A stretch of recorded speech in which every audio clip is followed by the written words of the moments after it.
Sa huling bahagi ng ika-19 na siglo noon, ipinadala ng hari ng Belgium ang isang lalaking nagngangalang Leon sa Congo. Gusto niyang ibalik nito ang ilan sa magagandang diamante ng lupain para makatulong sa pagbabayad ng kanyang napakalaking utang. Pagdating ni Leon sa lupain, nakasalubong ng ekspedisyon ng isang tribo na tila tutol sa kanilang mga plano. Si Leon, na nagtatago sa likod ng isang kalasag, ay hindi nakasabay sa buong labanan. Ngayon ay patay na ang lahat ng kanyang mga tauhan, at siya ang nasa sentro ng atensyon, kaharap ang isang higanteng mandirigma. Doon natin makikita na si Leon ay mayroon ding ilang sariling mga panlilinlang, ang mga rosaryo na dala niya ay hindi naman talaga para sa pagdarasal. Dahil sa di inaasahang talentong ito, nakausap niya si Pinunong Menga, na ayaw magpaligoy-ligoy.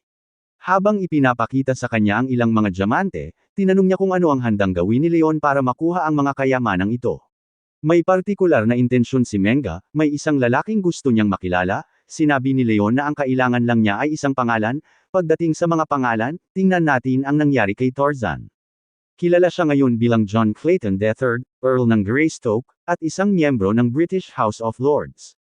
Ito ay isang pagpupulong upang kumbensihin siyang tanggapin ang paanyaya ni Haring Leopold na bumisita sa Congo at suportahan ang lahat ng kababalaghan ng pamamahala ng Belgium.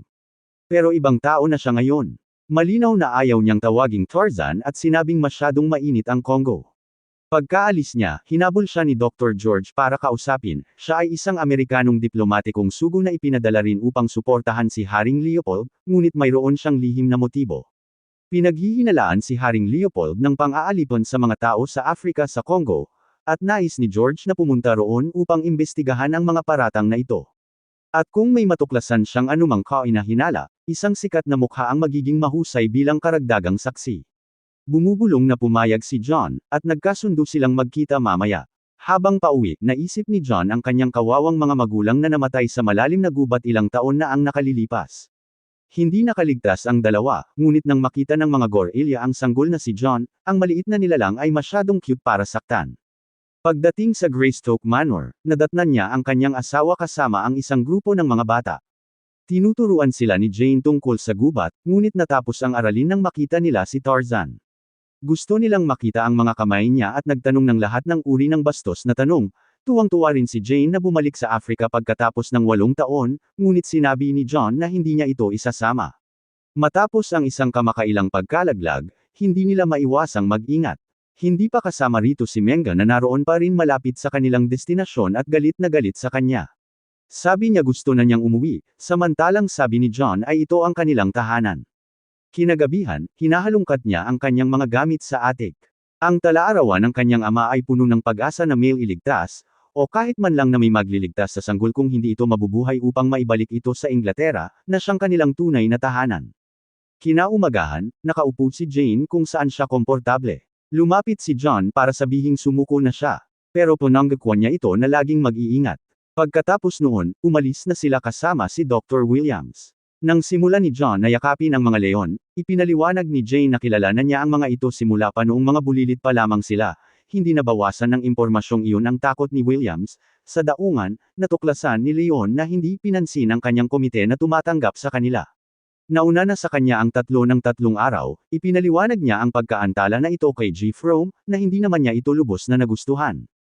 Narito si G. Frome bilang kinatawan ng kanyang kumpanya upang matiyak na mababayaran ni Haring Leopold ang kanyang utang. Sinabihan siya ni Leon na tumigil sa pag-iyak at binato siya ng macabre na laruan para patahimikin siya. Nang mga oras na ito, dumating na ang mga bisita sa bahay ni Jane. Dating nagtuturo ng Ingles ang kanyang ama sa nayon at doon na siya lumaki. Masayang tinanggap sila ng tribong Cuba at muling nakasama niya ang kanyang kaibigan noong bata ito si Wasimbo. Sa gabi, nakaupo sila sa tabi ng apoy sa kampo at nagtanong si John tungkol sa mga gwardya sa paligid ng nayon. Sinabi sa kanya ni Chief Movie Row na hindi na pareho ang mga bagay-bagay, may mga bulong-bulungan tungkol sa mga mangangalakal ng alipin na nagmumula sa timog. Nakahinga ng maluwag si George nang matuklasan niyang beer lang pala ang bubbly drink at saka nagsimulang kumanta ang lahat. Sinabi ni Jane na ang kanta ay ang alamat ng Tarzan. Sa loob ng mahabang panahon, pinaniniwalaang si Tarzan ay isang multo sa mga puno, isang taong kayang lumaban sa mga hayop na parabang isa din siyang hayop. Mayroon siyang inang unggoy na nagngangalang Kala at ang kanyang kapatid na unggoy ay si Akat. Dahil siya ay tinugis bilang isang ritual ng paglipat ng maraming tribo, Natutunan niya na ituring ang ibang mga tao bilang mga kaaway hanggang sa makilala niya si Jane, ang unang taong nagpakita ng kabaitan sa kanya. Medyo kakaiba ang una nilang pagkikita. Sinubukan niyang igalang ang mga pagkakaiba sa kultura, ngunit kinailangan niyang magtakda ng hangganan sa patuloy na pagsinghot sa ibaba ni Jane, literal na langhap-sarap. Noong gabi, ang nayon ay sinalakay ng mga tauhan ni Leon noong kalagitnaan ng gabi. Inutusan si Chief Maviro na lumuhod, isang bagay na hindi kailanman gagawin ng isang pinuno ng Cuba. Isa itong patibong na nakatadhana para kay John, ngunit natamba pa rin ni Leon ang pinuno. Habang nakatali si John, sinabi ni Major Kirkover na hindi siya mukhang isang alamat at labis na madidismaya si Menga. Nakalimutan ng mga lalaking ito na hindi lang sila ang may baril. Si George ay may ilan at maraming mga Cuba ang mahusay na marunong gumamit ng mga baril. Kalaunan, nawala si John kay Kirkover nang sila ay lumaban at si Leon ay isinugod sa ligtas na lugar sakay ng kanyang barko. Mariin na tumanggi si Jane na sumigaw, ngunit sinabi ni Leon na sa malaot madali, hahanapin siya ni Tarzan. Habang banibigat nila ang angkla, natagpuan ni George ang kanyang kaibigan na nakadapa sa putik at kinaligan ito. Kinaumagahan, nahihiya si John sa pinsalang dulot ng mga lalaking aktwal na humahabol sa kanya. Ikinwento sa kanya ng mga Kuba ang tungkol sa mga puting lalaking pag-alagala. Hindi sila nagsuot ng mga kulay ng Belgium at kilala bilang hukbo, nagplano sina John at ang kanyang mga kaibigan ng ruta na magdadala sa kanila papunta sa bundok ni Menga bago ang barko ni Leon. Sa puntong ito, may ilang tanong si George kung paano niya nalaman kung saan pupunta si Leon. Wala sa mood si John na sumagot at marahang ipinaalala kay George na lahat ng ito ay kanyang kasalanan. Sa barko ni Leon, sinubukan ni Jane na gumamit ng diplomatikong pananakot. Sinabi niya kay Leon na sila ay nasa Congo sa imbitasyon ng maharlikang pamilya, nilinaw ni Leon na siya ang nagplano ng lahat para matagumpay niyang maibigay ang asawa nito sa kaaway nito. Hindi kailanman isinama sa plano sina Jane at George, ngunit ngayong mga saksi na sila, isang mahirap na desisyon ang kinailangang gawin. Tinalikuran ang pananakot at diplomasya, nagtapos si Jane sa pamamagitan ng pangungutya sa kanyang biguti na animoy siya si Mr. Suave. Samantala, nahihirapan si George na makasabay sa grupo, pagkatapos ay tinanong niya kung paano nila planong sumakay sa umaandar na tren. Sa kanyang labis na pagkatakot, si John ay sumagot lamang ng grabidad. Matapos ang ilang sandaling pag-aatubili, sumubok si George ng malaking pananampalataya, ngunit ang pag-ugoy sa mga baging ay masyadong mabigat para sa kanya na gawin ng mag-isa. Sa wakas, paglipag niya sa bubong ng bagon ng tren, nakalimutan ni George ang lahat ng makumpirma ang kanyang pinakamatinding kinatatakutan. Ang tren ay naghahatid ng 12-dosenang mga nakakaden-ang kabataang Aprikano. Ang nakapangangilabot na tanawing iyon ay lalo lamang nagpulala sa apoy ng galit ni John, na lalong nagpadali sa pagbagsak ng maliit na grupo ng mga sundalong iyon. Isang inhinyero ang dinala sa harap nila at nagkunwari siyang hindi nagsasalita ng Ingles, ngunit ang pagpapakita ni George ng husay sa pagbaril ay nakapagpasalita ng matatas na English sa lalaki sa isang kisap mata. Sumumpa siyang nagtatayo lamang siya ng tulay para sa hukbo ni Leon at hindi personal na kasangkot sa bagay na ito. Gusto ni na John at George na malaman ang higit pa tungkol sa hukbong ito. Tila naging abala si Haring Leopold nitong mga nakaraang araw, nagtayo siya ng isang estratehikong kuta sa pagitan ng mga ilog at ngayon ay ng mga linya ng riles. Hindi pa dumarating ang hukbo, ngunit hindi sila matitinag hanggat hindi sila nababayaran. Sinabi ng inhinyero na naghihintay sila ng 20,000 mersenaryo. Si Leon ang namamahala sa planong ito at inaasahan niyang malapit na siyang mahirang bilang gobernador-general. Habang nag-uusap sila, kinaligan ni Kirkover si Jane. Habang naglalakad lampas kay Wasimbo, kinausap niya ito sa katutubong wika para hindi maintindihan ng iba. Sinabihan sila ni Kirkover na tumigil at nagbanta na lulunurin ang bata kung gagawa sila ng anumang bagay na rebelde. Habang kumakain kasama si Leon, nagtanong si Jane tungkol sa mga butil ng rosaryo. Sinabi niya na ito ay gawa sa seda ng gagamba ng Madagascar, isang regalo mula sa isang pari noong siya ay 9 na taong gulang, at nang sinubukan niyang agawin ito, nakita niya ang kapangyarihan nito. Bilang isang kontrabida, hindi napigilan ni Leon na idalye ang kanyang masamang plano. Isinama rin niya ang kanyang motibo, gusto niyang maalala bilang isang mababang uri ng tao na umangat sa kapangyarihan sa pamamagitan ng pagliligtas sa kanyang hari mula sa pagkabangkarote. Tuwang-tuwa siyang makita ang reaksyon nito sa pangalang Menga at naging mausisa tungkol sa kanilang alitan. Sinabi sa kanya ni Jane na si Tarzan ang may pananagutan sa pagkamatay ng kanyang nag-iisang anak na lalaki.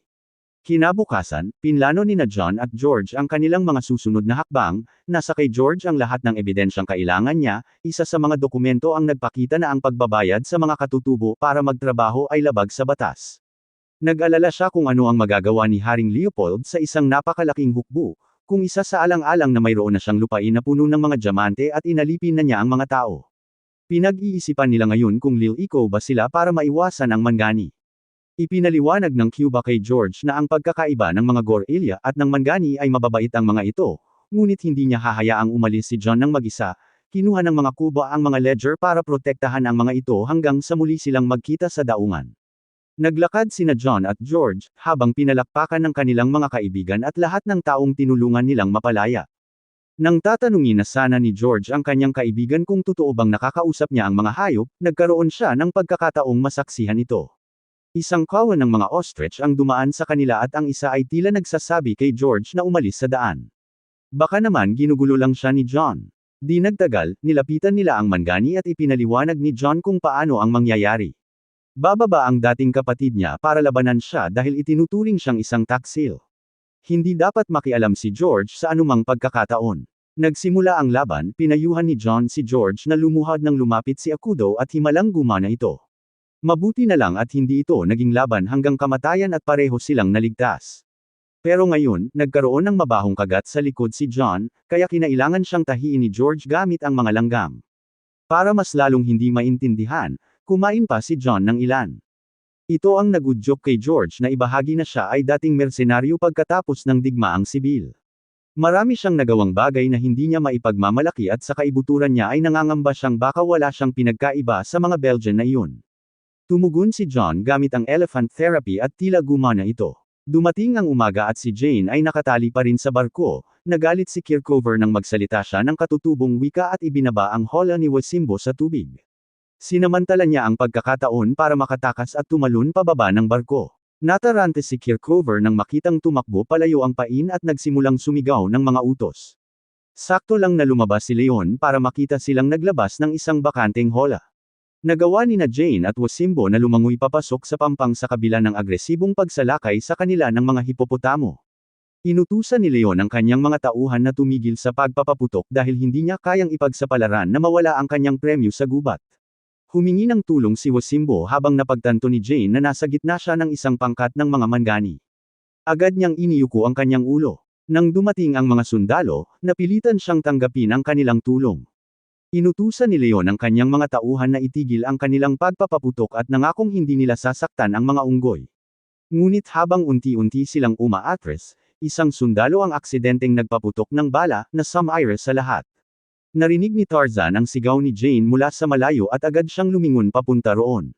Dumating siya sa tamang oras upang iligtas ang kanyang kapatid mula sa bala ng Belgian, ngunit ngayon ay sumiklab na ang labanan. Nagawa ni Leon na makatakas kasama ang kanyang malapit na kasama at nabihag pa rin si Jane. Natigilan silang lahat nang marinig nila ang malakas na sigaw ni Tarzan. Sinusubukang magmukhang kalmado, sinabi ni Leon na mas maganda ang tunog kaysa sa inaasahan niya. Samantala, sinusubukan ni George na sundan si John sa gitna ng binahang larangan ng digmaan. Tungkol sa alitan sa pagitan ni na Tarzan at Menga, ang anak ng pinuno ay may karapatang dumaan sa lupain na siyang manghuli sa maalamat na taong unggoy. Tinamaan ng kanyang palaso ang maling target at kumilos si Tarzan upang maghayganti. Walang pakialam si Pinunong Menga kung sino ang nagsimula nito, lalo na't ang sarili niyang anak ang nagsimula. Pagdating ni John sa bundok, naroon na ang buong tribo upang salubungin siya.